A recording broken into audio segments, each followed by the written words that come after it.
Bonne nouvelle pour la rentrée académique 2022-2023, l'École supérieure d'administration, d'économie, de journalisme et des métiers de l'audiovisuel ESAE vous ouvre les portes de ses différents sites. À Gbedjomende, à Bomé-Calavi, à Kpakpa et même à Parakou, l'université ESAE vous offre des bons d'études et des demi-bourses dans toutes ses filières en licence 1, 2 et 3. Et pour les 100 premières inscriptions en master 1 et 2, bénéficiez des demi-bourses. Nouveau bachelier, vous avez au moins la mention assez bien. Inscrivez-vous vite à ESAE et bénéficiez d'un bon de 50 000 francs CFA. Étudiants, étudiantes et nouveaux bacheliers, payez 200 000 francs CFA en sciences de gestion, sciences économiques, sciences juridiques et en administration des affaires en licence 1, 2 et 3 et 500 000 francs CFA en master 1 et 2, 250 000 francs CFA en administration générale, administration des finances, journalisme et métiers de l'audiovisuel en licence 1, 2 et 3 et 600 000 francs CFA en master 1 et 2. Alors, inscrivez-vous vite et profitez des offres exceptionnelles mais également d'un enseignement de qualité à l'université d'excellence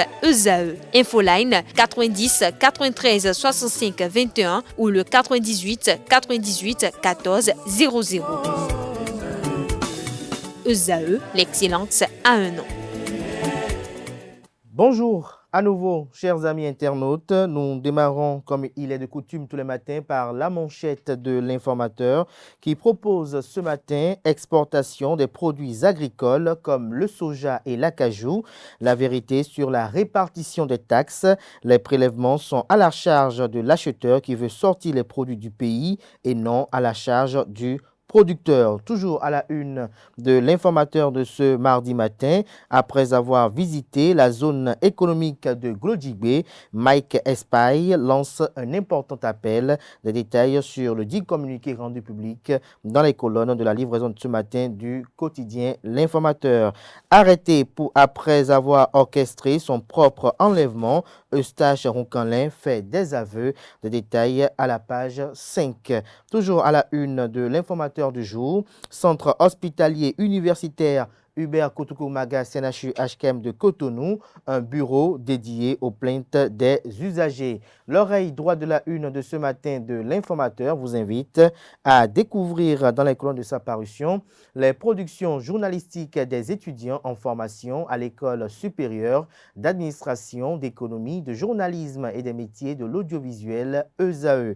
La Nation en manchette, dragage pilote de Djonji Hunklon, le lac Aimé reprend vie. Vous avez en illustration une image assez expressive. L'article, quant à lui, est à retrouver à la page 5 de la livraison de ce mardi. Complexe W. Harley Penjari, la fondation des savanes ouest-africaines, appuyée 8 milliards de l'AFD pour la protection de la biodiversité. Des détails sur ce financement à la page 5 de la livraison du jour du quotidien de service public.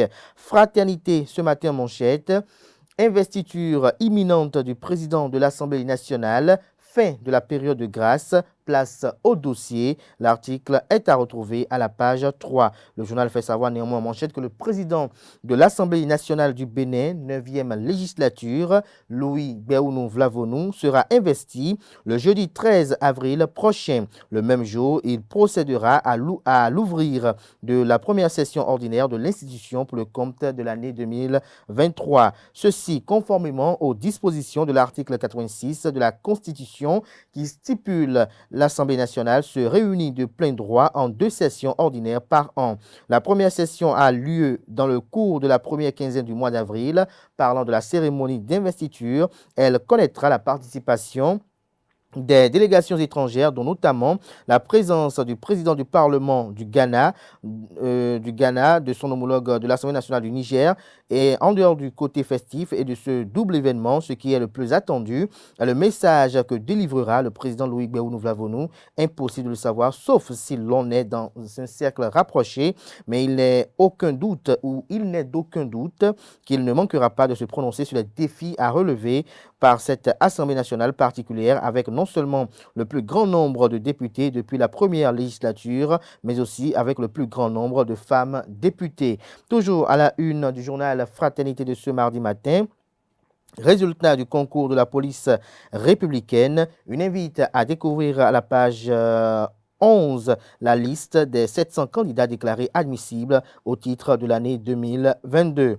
Le matinal à présent pour non-conformité au texte en vigueur. 5 universités privées suspendues, 5 établissements privés de l'enseignement supérieur sont suspendus. Il leur est reproché un défaut de conformité au texte en vigueur en matière de création et d'animation des universités privées en République du Bénin. Retrouvez les détails sur les 10 universités concernées à la page 6. L'opposition béninoise dans la comédie. Clash entre Candide Armand-Marie Azanaï et les démocrates. Retrouvez l'article analytique du journal à la page 6.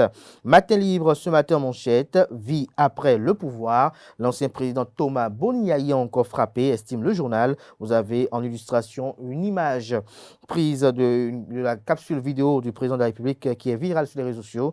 Une capsule vidéo dans laquelle on voit l'ancien chef de l'État être en train de jouer à la guitare et de fredonner une chanson en la mémoire de la gloire de Dieu. Toujours à la une de Matin Libre de ce matin.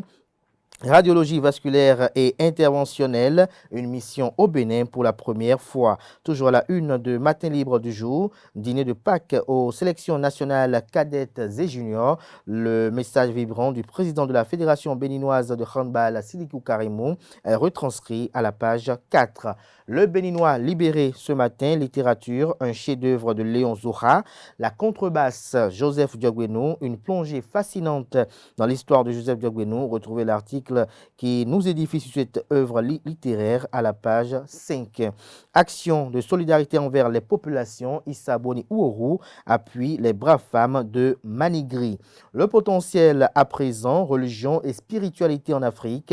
Kémitisme, le panafricaniste Kémi Séba s'autoproclame Dieu. Le journal nous écrit noir sur blanc en manchette qu'il est connu comme une figure parlante sur la ligne de front contre l'impérialisme occidental et les perversités de la mondialisation. Surtout quand les intérêts des peuples africains sont menacés, l'homme ces dernières années a lancé une dynamique de lutte. Le panafricanisme, bouclier protecteur de l'identité africaine et des intérêts des communautés africaines, est la philosophie qui sous-tend cette lutte de restauration de la dignité des peuples noirs, victimes de l'instinct animal qui colle à la peau des humains de façon historique. Si le panafricanisme est un courant de pensée, Kémi Séba en est devenu l'une des figures d'incarnation. Retrouvée la suite de l'article du journal à la page 4 de sa livraison du jour. Trafic d'êtres humains dans le département de l'Atlantique. Le policier Hippolyte Nonouhou et le féticheur Hilaire Hundjovi arrêtés, les deux présumés trafiquants devant le procureur ce jour. Le dossier retient l'attention de l'ambassade des États-Unis et l'Union européenne au Bénin. Des détails sur cette nébuleuse à la page 4 de la livraison du jour du journal. Bénin intelligent ce matin en manchette, 115 ans d'existence de l'OMS, l'Organisation mondiale de la santé, la paix par la santé, l'équité en santé, une priorité stratégique. Des précisions sur le message et l'agenda de cette célébration dans les colonnes de la livraison du jour du journal Bénin Intelligent, bien évidemment. Diak Bata ce matin en manchette, alternance au sommet de l'État. Le professeur Théodore Olo revient à la charge avec d'autres raisons probantes. L'article à retrouver à la page 2. Le journal néanmoins fait savoir en manchette qu'en réaction à l'annonce de Maître Jacques Mégan, qui, au détour d'une émission, a affirmé que les populations souhaitent un troisième mandat pour le président Patrice Talon, le président Théodore Olo a abordé la question lors d'une émission télévisée. Pour l'ancien président de la Cour constitutionnelle, il n'y a pas d'homme immortel. Par conséquent, il est inutile de demander à un chef d'État de faire plus de 2 mandats que ce qui est prévu par la Constitution. Les hommes passent, mais la République restera. Le pouvoir doit se conquérir au niveau des jeunes et quand souvent les gens me disaient il faut un président de la République reste au pouvoir parce qu'il fait de bons résultats. Je dis je suis d'accord avec vous, mais est-ce que vous me donnez la garantie que la personne sera immortelle, a-t-il affirmé. Le professeur de droit a souligné que l'alternance au sommet de l'État est un indicateur de la bonne santé de la démocratie. L'alternance au sommet de l'État permet de découvrir de nouvelles personnes ayant l'art de la gestion d'un pays. On vend les qualités du président Patrice Talon, mais s'il n'y avait pas eu l'alternance, est-ce qu'on aurait eu cela? Retrouvez la suite du compte-rendu de cette émission télévisée dans laquelle intervient l'ancien président de la Cour constitutionnelle Théodore Olo. Retrouvez sa transcription et son compte-rendu aux pages 3 et 4. Culture dans la cité historique d'Abomey. Le maire Antoine Louis Djedou peut se frotter les mains. Que comprendre à travers ce titre, c'est à découvrir à la page 5 de la livraison du jour de Jack Pata. Le pays émergent ce matin manchette, retard dans l'octroi des subventions au club de football au Bénin. Que serait-il arrivé si Dadje, j'allais dire FC, ne bénéficiait pas de l'assistance de la SONEB, s'interroge le confrère. Les caisses des dirigeants saignent, dos au mur. Certains menacent de jeter l'éponge. Toujours à la une du même journal ce matin, tournoi IHF Challenge Trophy de la zone 3 de handball au Ghana. Joueuses et membres des staffs techniques reçoivent les encouragements du président Sidiki Karimou et des membres de son bureau. L'événement du jour à présent, dragage pilote du lac Aimé à Djondji, Hong Kong. Le projet entre dans sa phase de concrétisation. Retrouvez l'article à la page 3. Le télégramme à présent, selon un député de Les Démocrates, au sujet de la loi d'amnistie, les discussions avec les députés de la mouvance sont en cours. Toujours à la une du même journal ce matin, Assemblée nationale, Sedami Ménégan Fagla, nommée directrice de l'Institut parlementaire du Bénin, IPAB. Toujours à la une du même quotidien ce matin, Direction générale des douanes et droits indirects, le chef brigade douane Boycon et le receveur de Tikandou, relevés de leurs fonctions par le directeur général Alain Rinkati. Vous avez la photo du directeur général mise en illustration du titre, en troisième du titre à la une. L'article, quant à lui, qui évoque les raisons motives de cette relevée de fonctions à la page 6 de la parution du matin du Canard. Direction générale de la police républicaine, liste des 700 candidats déclarés admissibles au terme de l'épreuve écrite aux pages 3, 4 et 5. Dynamisme info à présent. Opérationnalisation du bureau de collecte des plaintes au CNHU HKM. La peur du gendarme est le début de la sagesse. Paul Kagame à sa descente d'avion le vendredi prochain entre Aurélien Agbenossi et Romy Adouadaï. Qui accueillera l'hôte de talent, s'interroge le confrère de Dynamisme Info. Décryptage info, titre ce matin en manchette, France, État, Chine, Russie, la guerre d'influence bat son plein en Afrique. Toujours à la une de décryptage info de ce matin, entrepreneuriat, Ulrich Adjovi sur les traces d'un jeune entrepreneur à succès. L'autre vision à présent, renforcement de la lutte contre le harcèlement en milieu de travail, une plaquette sur les violences basées sur le genre désormais disponible. Toujours à la une de l'autre vision de ce matin, affaire tricherie lors d'un examen de permis de conduire, un vicieux policier épinglé, condamné. Toujours à la une du même journal ce matin, Carnet Noir, Charles Guédou, père de la chanteuse Cécimé Nepleu, retrouvez le parcours de l'illustre disparu à la page 2 de la page ce matin du journal. Le Grand Quotidien ce matin manchette, imprégnation des conditions de vie et de travail de ses collaborateurs. Le directeur général de l'Agence nationale d'identification des personnes ANIP, Pascal Niamulenda, visite quelques arrondissements de Cotonou, des instructions données pour l'amélioration des services.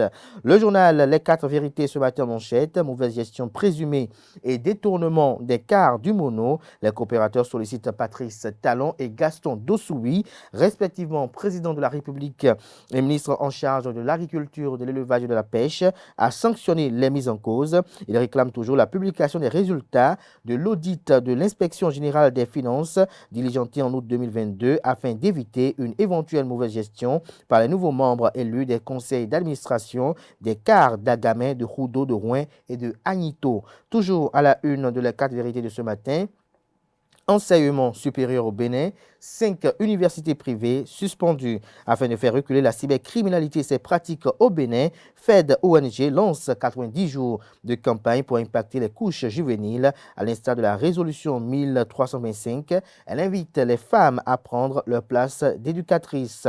La cime de l'info à présent, le panafricanisme au cœur d'un grand colloque les 25, 26 et 27 avril prochain. Dr Denis Assongba, annoncé au nom de la diaspora béninoise. La priorité ce jour en manchette, dragage pilote du lac Aimé à Djondji, Hong Kong. Le ministre du Cadre de vie et du Développement durable, José Didier Tonato, constate l'évolution du chantier. Toujours à la une du même quotidien ce matin, appui de la France pour la lutte contre le terrorisme au Bénin, encore du matériel pour l'armée béninoise. La primeur ce matin en manchette, projet d'homologation et d'assainissement des paroisses de l'église du christianisme céleste, le vénérable Victorin Humpé Sodé évoque les raisons et précise le sort des indélicats. Retrouvez les explications dans les colonnes de la page sur le matin du journal qui propose également comme titre ce matin à sa une séquence inattendue de l'ex-chef d'État à la veille de la Pâque. Yahi sort tout joyeux, bénissons le Seigneur pour son frère en Christ, Amos Elegbe. Il annonce la reprise d'une chanson de Gégé Viqué dans les prochains jours. Le radar à présent, politique nationale, passe d'armes entre les démocrates et candidats Azanaï. Retrouvez ce qu'en retient le journal dans les colonnes de sa parution du jour. Développement durable de l'artisanat, l'association des menuisiers professionnels de Corvée est née. Le compte rendu sur cette association dans les colonnes, sur l'Assemblée générale constitutive de cette association dans les colonnes de la parution ce matin du journal Le Radar. Nous passons à présent au journal Le Municipal qui titre ce matin en manchette « Mécanisme transitoire de désignation des maires, une originalité béninoise qui ne favorise pas la démocratie au sein des partis politiques ». Vous avez en illustration les logos des partis politiques UP, Le Renouveau, Union Progressiste, FCBE, Force Corée pour un Bénin émergent, BR, Bloc Républicain. Ce sera tout pour la présentation de quelques titres parus ce jour dans la presse locale.